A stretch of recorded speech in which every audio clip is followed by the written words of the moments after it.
I saw this pretty light call down that Steven Chidwick made in the 30k Triton yesterday, and I decided to dive into GTO Wizard to check out how light that call actually is. Wow, Chidwick. Come on, man. You are boss. So we start the hand in the cutoff. Chidwick has 62 big blinds and about half the field is left.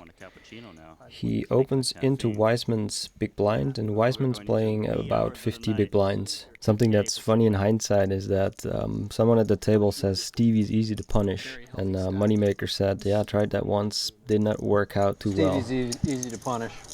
Yeah, he seems to be.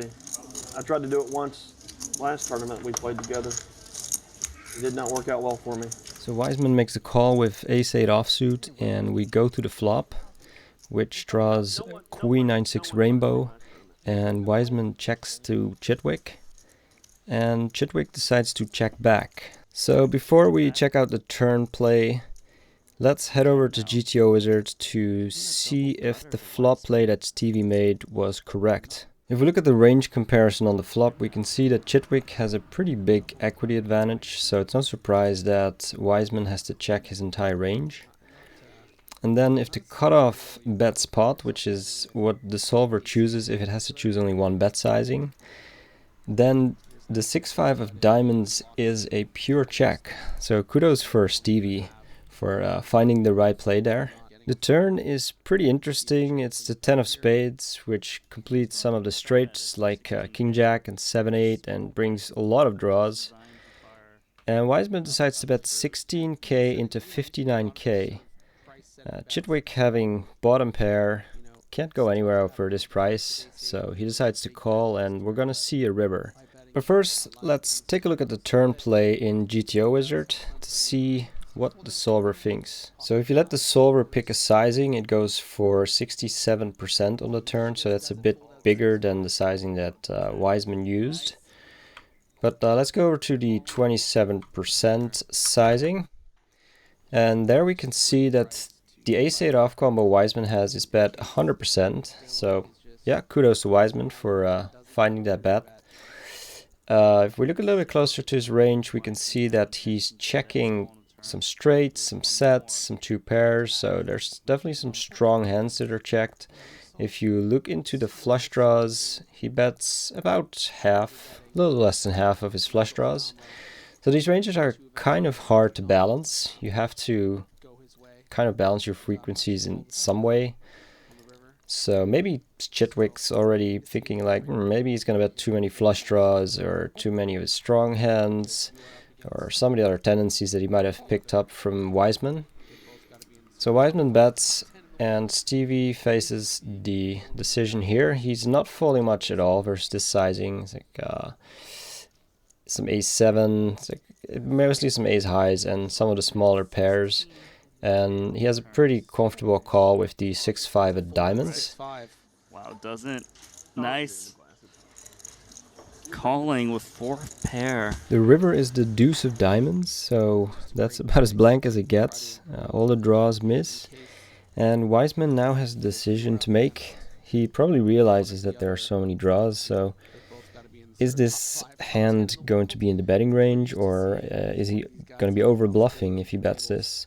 And in the back of his mind, he also has this hero call from Chidwick that he made a couple of orbits back. But he decides to bet 82k, which is about 90% pot, and then it's over to Chidwick. Back into GTO Wizard, let's have a look at Weisman's strategy here. The exact hand that he has is betting for a 100%, so it's a good find again from Weisman. I think it's due to the betting frequency of Chidwick with the ace of diamonds on the flop. It's probably pretty low because he doesn't have that backdoor flush draw. But it can get very complex with these kind of things, so I'm not gonna go into that any further. The rest, what we see is he's actually value betting for this sizing with all of his top pairs, which is I don't know if people can find a 90% pot bet with a hand like Queen 7. So that's something interesting to keep in mind. We go over to Chidwick's range here, and we're gonna go look at his exact combo, and it is almost 100% call in GTO. So while I was watching this, I was thinking this is a big exploit, and he just knows that Weisman is bluffing too much on this river or not value betting enough, like with the Queen 7 that I mentioned. But yeah, it's a call in GTO, so it might be even more of a call against a player that's bluffing too much. Now if we look at these numbers here, the value and trash removal, it says 1 and 1, so it has a very low trash removal, and that's because the 5 of diamonds isn't in the bluffing range of Chidwick that much. So if you go over to a hand like Jack 9, for example, you have a higher pair, but you're blocking more draws with that. So a hand like Jack 9 here has a trash removal of 5, so there are 5 bluffs that you block with this specific combo, and that's why the 6-5 is a good hero call in this spot. Also against Ducton. Can he solve one more?